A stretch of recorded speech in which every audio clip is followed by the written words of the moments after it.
Piccadilly's neon. I'm missing you, baby. I'm missing you tonight.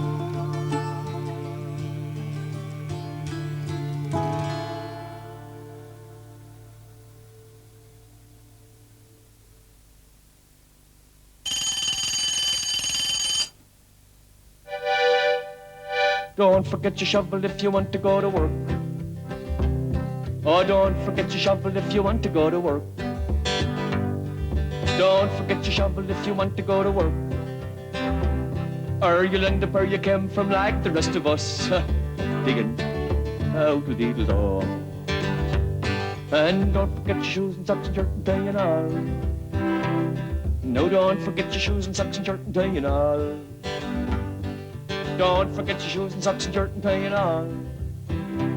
Mr. Murphy's afraid you'd make a claim if you take a fall. Oh, how's it going? Not too bad. Out the needle door.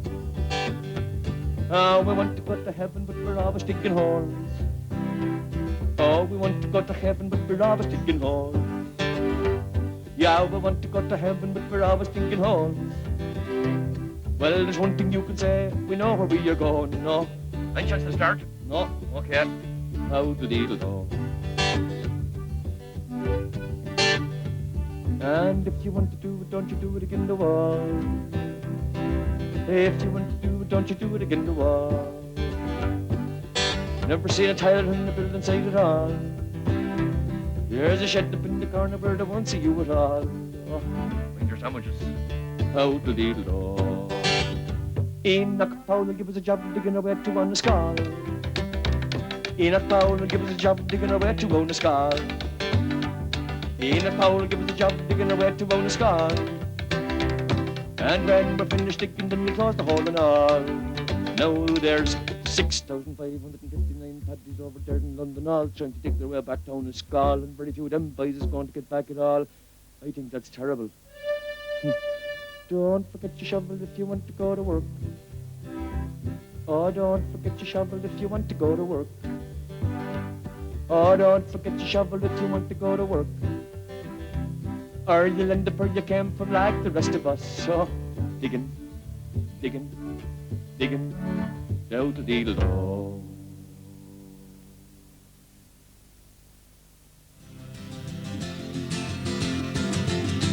Let the music keep your spirits high. Yeah, let the music keep your spirits high. Well, let the music keep your spirits high. Yeah, let the music keep your spirits high.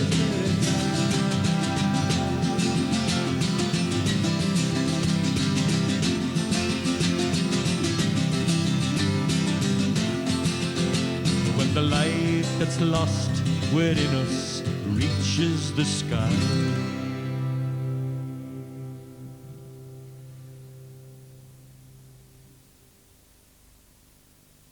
Next tonight, a reunion of some of the greatest names in American bluegrass music in Down from the Mountain. You get the blues, come on, get a rhythm. When you get the blues, get a rock and roll feeling in your bones, put taps on your toes and get gone, get a rhythm. When you get the blues. He was the most exciting thing I'd ever seen, walking around loose. His record said something. He wasn't just jiving. He said something, and he did something, and he was something. He went through many temptations, and he was very vocal about his always dancing with darkness, and I think all people can relate to that. Johnny had a long fight with Johnny. You know, Roy used to call him John R. And John R. Cash fought John R. Cash for a long time. The country fan owns his record. Also, the punk fan owns his records. You know, he could reach anybody, just about. Just a silhouette is all he had to have. He didn't have to have a real picture, just a silhouette or something, and you know exactly who it is. When you get the blues. Johnny Cash is a two-word answer to why it's still good to be an American. You get a rhythm. When you get the blues. Johnny Cash was born in Arkansas in 1932 during the American Depression. Rural living was hard and the Cash family was dirt poor. His father rode the rails, traveled the length and breadth of the country by train in search of work. One time we did live in a shotgun shack, as you call it. A shotgun shack, you know, is the kind of shack it's got 3 rooms in a row. You can open the front door and the back door and shoot a shotgun through it without hitting anything. In 1935, the family joined in Roosevelt's New Deal farming experiment and were given a 5-room house, some land, and livestock. They farmed cotton, and Johnny worked the fields from the age of 8. It was a precarious livelihood that might at any time be lost entirely to the flooding Mississippi. Sun's gonna shine in my back door someday. It was like a jungle out there in the Delta land in Arkansas where I grew up, and I'd hear panthers at night. But I would sing as loud as I could sing all the way home. Old folk songs, you know, and gospel and spirituals. One of the first things I heard was a song my mother played the guitar and sang a song called "What Would You Give in Exchange for Your Soul?" Johnny's mother gave him music and religion. The Air Force gave him his first chance to let rip, buy his first guitar, write his first songs, and meet the young Vivian Liberto. They were married and had their first daughter, Roseanne, in 1955, the year Johnny's life changed forever.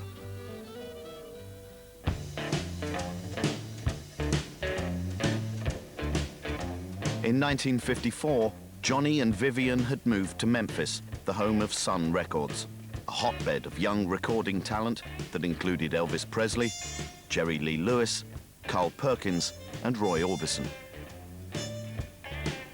Sun Records was run by producer Sam Phillips, who'd also discovered Elvis. Johnny teamed up with 2 car mechanics, Luther Perkins and Marshall Grant, to cut his first record for Sun. Johnny was wild, and I was wild. Elvis was wild. Jerry Lee, Gene Vincent, everybody was wild back in that period. When John Cash came along with Marshall and Luther, and that style of guitar playing that Luther did was totally different from anything anybody ever heard. John's voice was different. Everything that happened over there was just something that people had never heard of before. Sam really, he really thought the world of Johnny Cash. Johnny Cash was his sort of fair-haired boy, as it were. He used to always be telling me what a great artist he was and about all this authority he had in his voice and everything, and how people believed him. Sam Phillips saved Johnny from the cotton fields when in 1955 he recorded that voice singing Cash's own composition, Cry, Cry, Cry. Everybody knows where you go when the sun goes down. I think you only live to see the lights uptown. I wasted my time when I would try. When the lights have lost the glow, you're gonna cry, cry, cry. Everybody at the time said he is imitating Ernest Tubb. And that was one of his idols, and that's really where Johnny got his style. You're gonna cry, cry, cry. I'm walking the floor over you, Ernest Tubb. You're gonna cry, cry, cry, and you'll cry alone. When everyone's forgotten and you're left on your own, you're gonna cry, cry, cry. It's just a magic voice, and it recorded really well. That's one thing about him. You could put a lot of stuff in with his voice and not cover him up. So much body in his voice, so much bottom. You can call it bottom and company. He had so much bottom. I said, oh my God. I said, that goes a lot of bottom. Whole lot of people got a lot of top, but he had a lot of bottom. Ain't that beautiful? The bottom man. By 1956, Johnny was already writing massive hits like the song I Walk the Line, which spent 10 months in the country charts and also crossed over into the pop charts. I find it very, very easy to be true. I find myself alone when each day is through. Yes, I'll admit that I'm a fool for you, because you're mine. I walk the line.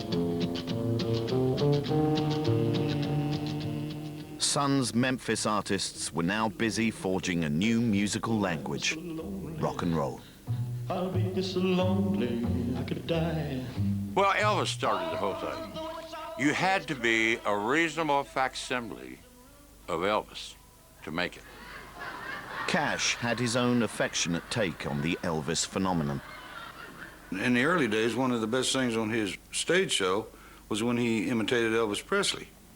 And he did it really well. He was a big fan of Elvis's, actually. If I lose my pants, I'll have to charge extra to get in here next Saturday night. Well, since my baby left me... Well, he hated being categorized. He wanted to explore all the territory, and he saw himself as being kind of without boundaries, that he could go anywhere he wanted to. Well, I find a new place to dwell.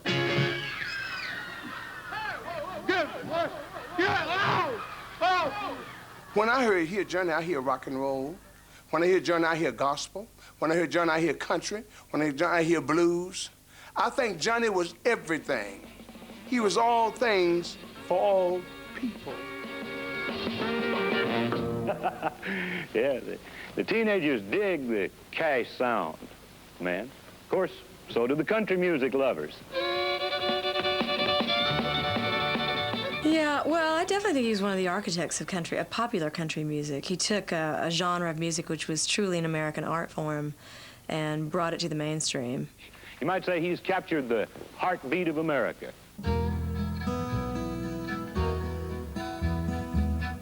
For Johnny, that heartbeat was most easily located in the lives of the poor and the downtrodden, the flotsam and jetsam of the American dream.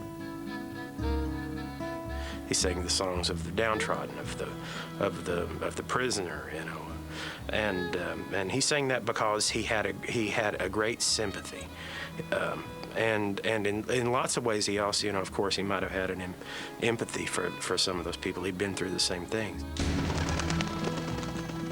Despite the popular myth, Cash never did time in prison, but his sympathy for the plight of inmates inspired him to play for them. His first prison show in the notorious San Quentin was on New Year's Day, 1958. One of the convicts at that show was the future country artist, Merle Haggard. I was a young boy in prison looking for somebody to idolize, and Johnny Cash was really that guy, and somehow or another he identified with the prisoners there.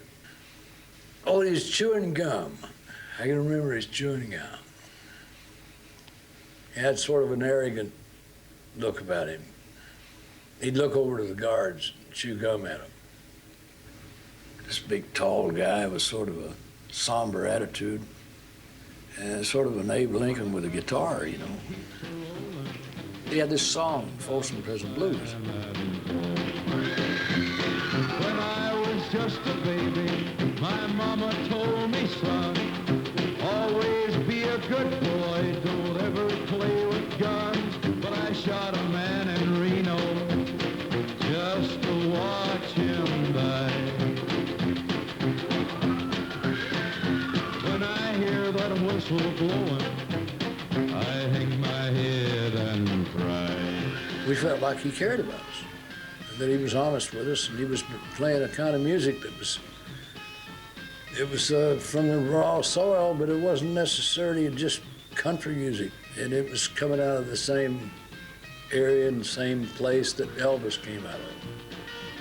To me, country music is the white man's blues. Blues is beautiful, and I think country music is gorgeous. It's beautiful too. But to me, it's always been the white man's blues. It's his expressions of the blues to me. And Johnny did the top line of that expression. Johnny also did amphetamines, a lot of amphetamines. From the start, the young man from Arkansas seemed to have a devil riding on his back. I think he had those addictive tendencies from day one. I mean, he did tell us that. Told us children that, you know, he always had that. Part of me was attracted to the wild side of John. To be watching something that dangerous that might explode in front of your face at any minute. Man, I really liked Johnny Cash better when he was doing drugs than I did when he wasn't, because he was a character. He was a funny guy. Yeah, I think Flute had it a little bitty saw. The most powerful little saw I ever saw. It would saw anything. It would cut through metal, anything. And he'd take a normal bed, and it would be like at a Japanese hotel, you know. Everything was on the floor perfectly. Then he'd paint the room black. The whole band would paint the room black. And so when it wasn't splashed on, it was painted perfect. They did it perfect, you know. Hey, you're getting paint over there, you know. No paint on the carpet. It's like professional painters came in and everything was painted black. The bedspread, the walls, the ceiling, it was black.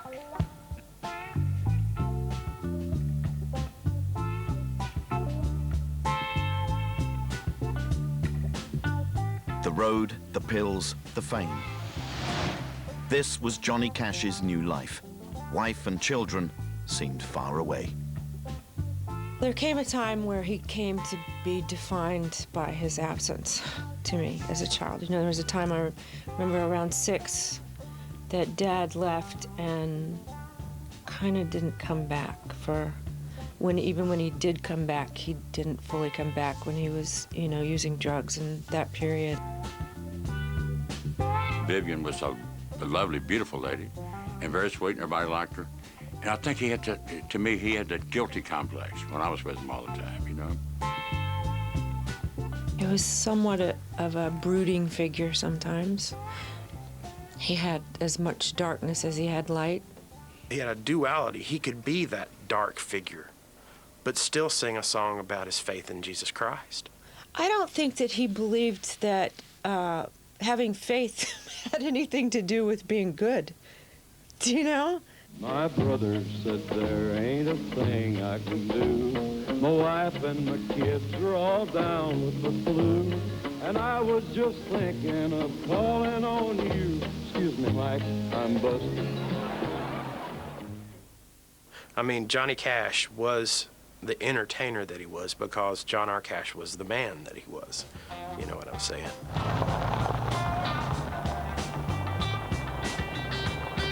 We played everywhere. We played truck beds in Mississippi, and then we played Carnegie Hall, we played prisons, we played churches, and then, of course, it just got bigger and bigger, and the buildings got bigger, and the crowds got bigger, and I don't know that we ever had any more fun, but it was just a lot bigger deal. The first time I met him, he did something so shocking, broke all rules of show business. He turned his back to the audience. Never turn your back to the audience because somebody hit you in the head with a cabbage or a tomato or something. You bow and you walk backwards off, into the wings.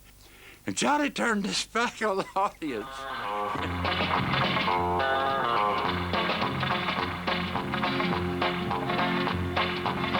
Now I taught the weeping willow how to cry, and I showed the clouds how to cover up a clear blue sky, and the tears that I cried for that woman gonna flood you, big river, and I'm gonna sit right here until I die.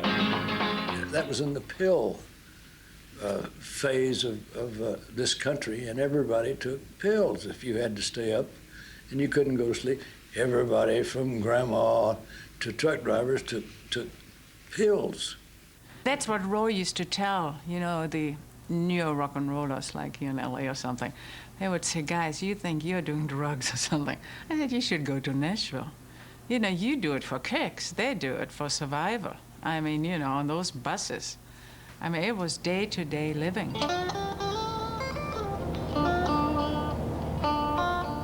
It kept it from being boring, just tour after tour, day after day. We never knew what we was going to do in the next hour or the next day, and the same thing on the stage. We never did know for sure the next song Johnny Cash was going to do. We just had to be sitting there ready for whatever he might do. He would guzzle down a beer, a full bottle of beer, as fast as he could swallow, and he said, "You know why I did that?" I said, "No, why?" He said, "They love to see you sweat." And he would rush on stage, and man, the first number he'd be sweating and be singing, and those people would be going crazy. Hello, I'm Johnny Cash. Sun's gonna shine in my back door someday. As a child in the 30s, Johnny had listened to the songs of the Carter family on the Texas border radio stations. The group brought Appalachian folk songs down from the mountains and into people's living rooms across America. Headed by the legendary Mother Maybelle, country's first family had joined Johnny's touring roadshow in 1961, adding a strong traditional element to Cash's frequently wild and wayward performances. Cash had been looking for a female singer and found one in June Carter, Maybelle's middle daughter. They immediately fell in love. We could see pretty quick that they kind of liked each other pretty good. Yeah, it was obvious from, just a few weeks there. He was struggling, then he fell in love with June, and he didn't want to go back home. Then he took some pills, and that made him up, and would do crazy things. Johnny and June were spending more and more time together on the road, while Johnny's wife, Vivian, looked after his 4 children back in California. June was married too, and the affair was becoming a torture for her.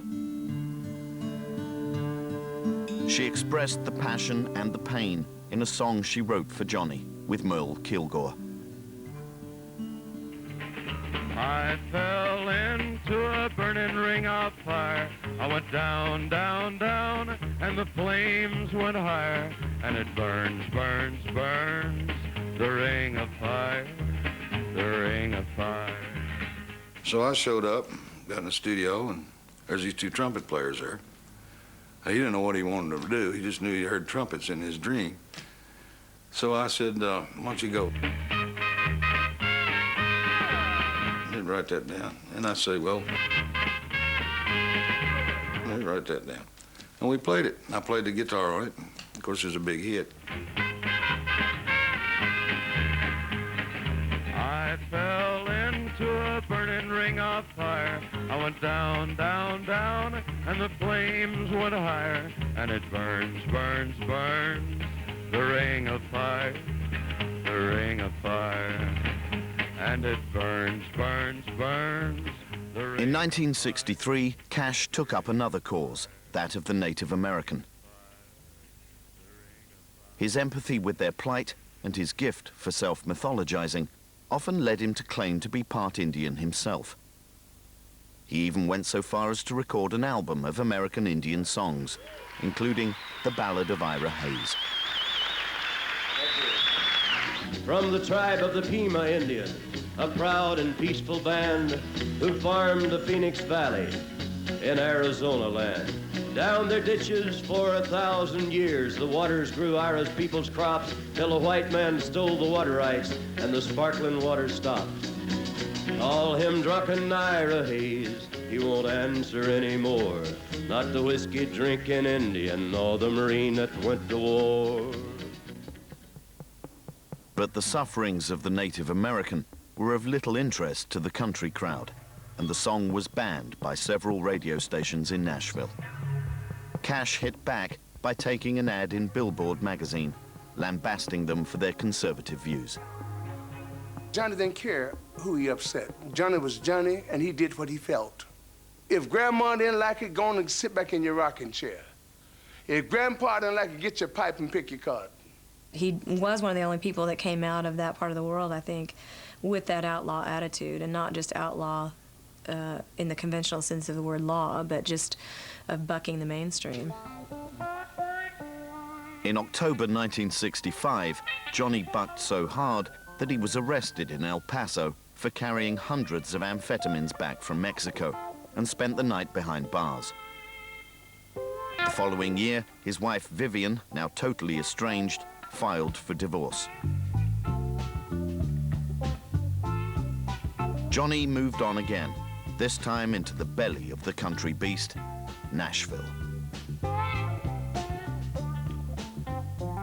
Well, he never matched the image, you know, that they like to project of something that's very clean and pure and, you know, Republican and very singular, you know, not a complex kind of thing. So, of course, he never fit that.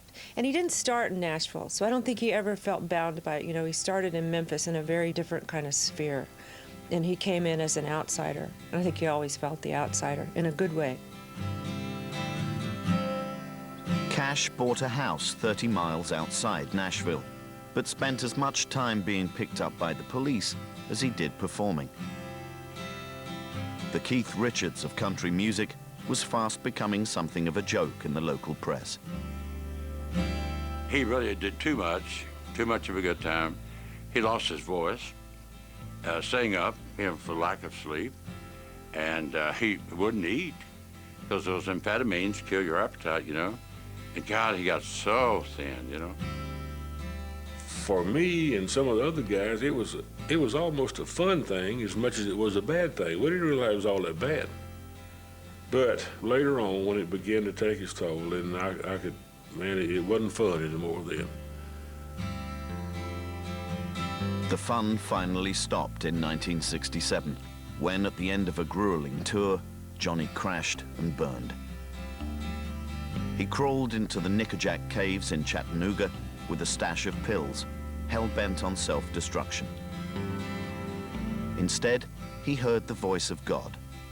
His maker, apparently, had different plans for him. He had mud all over. I said, where you been? I've been in the cave, man, in Chattanooga.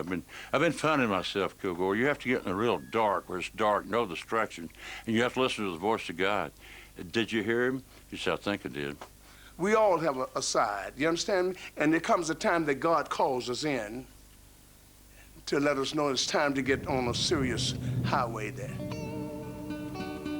The cave episode convinced everyone that it was time to form a support team to help Johnny kick his addiction. Much of the responsibility fell to June. If June hadn't existed, I don't think my dad would have made it. And not for the reasons people think. Not because she saved him from drugs or got him sober or did this, you know. No one person